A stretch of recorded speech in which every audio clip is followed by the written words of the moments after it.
गांव के विवाह। दो ढाई दशक पहले गांव में ना टेंट हाउस थे और ना कैटरिंग थी। तो बस सामाजिकता। गांव में जब कोई शादी ब्याह होते तो घर घर से चारपाई, चौकी, कुर्सी, दरी, जाजिम, गैस बत्ती, बगल के स्कूल से मास्टर साहब की मेहरबानी से हाई लो बेंच आ जाती थी। चिन्हित घरों से हंडा, जग, सणसी, करछुल, कराही, बाल्टी इकट्ठा हो जाता था। इन सब पर पहचान के लिए कोई पढ़ुआ लड़का भट्ठा से नाम पता लिखता। बचा खुचा बर्तन की आपूर्ति गांव के कुम्हार भाई के द्वारा प्रदत्त बड़े छोटे बर्तन यथानाद हरिया आदि से हो जाती थी। गांव की महिलाएं एकत्र होकर खाना बना देती थीं। औरतें ही मिलकर दुल्हन तैयार कर देती थीं।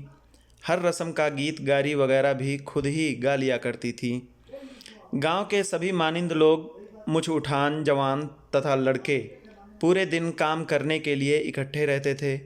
हंसी ठिठोली चलती रहती और समारोह का कामकाज भी। शादी ब्याह में गांव के लोग बारातियों के खाने से पहले खाना नहीं खाते थे, क्योंकि यह घरातियों की इज्जत का सवाल होता था। गांव की महिलाएं गीत गाती जाती और अपना काम करती रहती।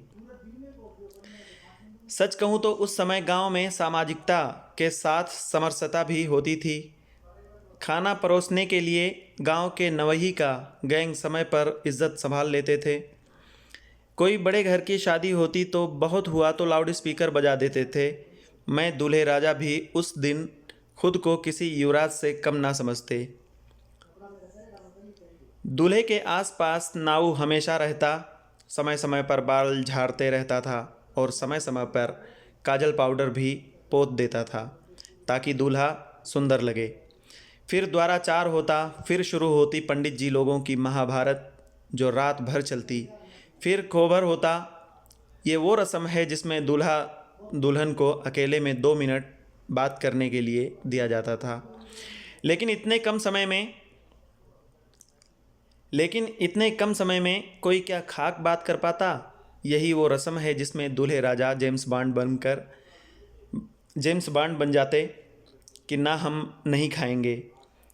फिर उनको मनाने कन्या पक्ष के सभी जगलर टाइप के लोग आते। अक्सर दूल्हा की सेटिंग अपने चाचा या दादा से पहले ही सेट रहती थी और उसी अनुसार आधा घंटा या पौन घंटा रिसियाने का क्रम चलता और उसी से दूल्हे के छोटे भाई सहबाला की भी जलवा टाइट रहती थी। हाथ में वो भी कुछ ना कुछ लेते।